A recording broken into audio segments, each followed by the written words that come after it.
Today is Saturday, December 20th, 2025. It's been 2 months since I recorded an episode, primarily because I said last time that until something happens with my surrogate match, there is nothing to report. Well, something did happen, and it happened sooner than I had expected. In this episode, I'm going to talk about my surrogate match and provide an update on my sperm donation journey that's happening in North Carolina.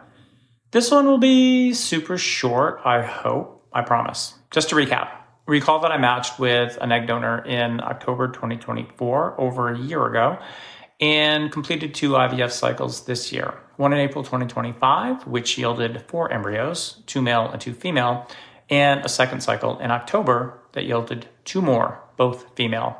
Unfortunately, I got a male aneuploid the second time around, which is basically an embryo that has the wrong number of chromosomes.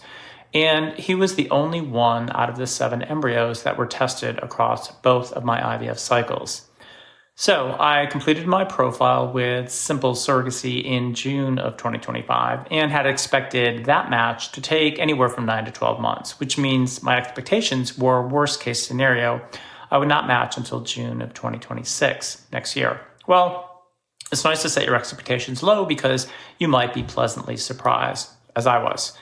I reached out to Simple Surrogacy in October just to touch base. It felt really weird going through this silent period where you just don't hear anything and you're wondering why. I mean, I'm all about the numbers and data, and they don't really provide anything. It would be nice to know how many surrogates had seen my profile and how many had passed on it, and maybe even why. They assured me they were sending my profile out to prospective surrogates, but that I was getting passed over for 2 reasons. 1, my age, which I knew, I just turned 62. And 2, my singleness, which was news to me. I mean, I can now understand how a surrogate would be attracted to a younger gay couple with an absolutely fabulous lifestyle that they'd want to be a part of, and the opportunity to splash that all over social media. But I'm not exactly chopped liver, right? I got the email from them on November 7th, just after completing the second IVF cycle, and I almost cried. It was such an emotional experience to read her profile and see her beautiful family. She's married and has 3 children of her own. But I kept thinking to myself, this wonderful person who doesn't even know me was so taken by my profile and super long video that she felt a connection. She's a nurse and lives in South Dakota. We scheduled a Zoom call the next week, and that went very well. But then we each had to let Simple Surrogacy know if we wanted to move forward. I was all in immediately, but it took a few days to hear back from Simple, and that was torture. I didn't know if she had delayed her response or if Simple had just taken too long to let us both know the results. What if she didn't actually like me in real life? What if the match was all in my head and I had perceived our connection completely differently than she had? I was wrong, but I do like to prepare myself for the worst possible outcomes. My glass half empty became a glass fully full. And then I was emotional all over again. Long story short, she flew to Dallas this week for her medical screening. I don't know how this works exactly, but I do know it's triggered by her period, and then they scramble to get her to the clinic within X number of days. Of course, the frugal miser in me was thinking the airfare is going to be off the charts when you're not buying tickets 4 weeks in advance. It was close to $1,000 round trip. And then I noticed in the string of emails that Simple Surrogacy had asked if her husband was joining her on the trip. I didn't see a reply and thought, oh my God, double this insane airfare. He didn't go. He did his labs locally. I know you're all wondering why the partner of the surrogate gets tested, and that's just what they do. I guess because he's part of the team that grows the baby, and because they're married, he could possibly or potentially transmit something to the surrogate. Anyway, so while writing this out to record, I just got word that they both passed their medical clearance, which means the legal process can start. And that's going to happen in January. It's going to be a real challenge and likely to easily last 6 to 8 weeks. Based on my prior experience with these contracts, I've done them for my egg donor as well as my sperm donation. This one will be the most complicated. I'm pretty easy these days and don't have a lot of requirements, so that should make it move more quickly and smoothly. I mean, I'm certainly not going to insist that she eat a vegan diet or anything like that.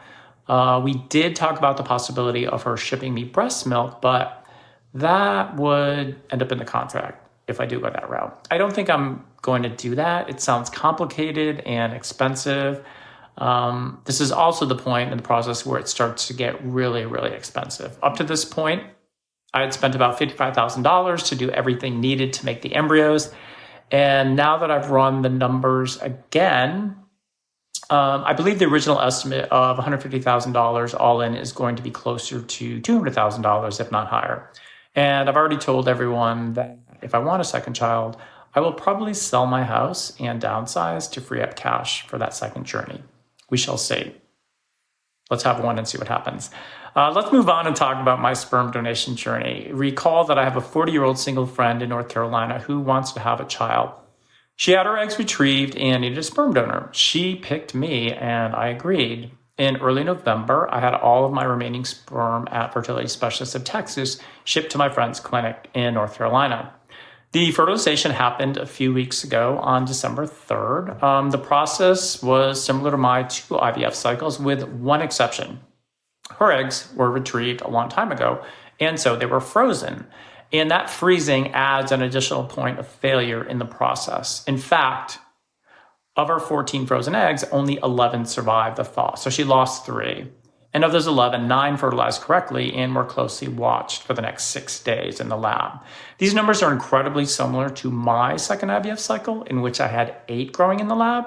So hopefully she gets 3 to 4 good embryos out of this. I'm actually afraid to text her about this because I fear that she may not have gotten the best results and doesn't really want to discuss the bad news with me or anyone else. So I'm just going to kind of wait and let her decide to tell me the outcome when she's good and ready.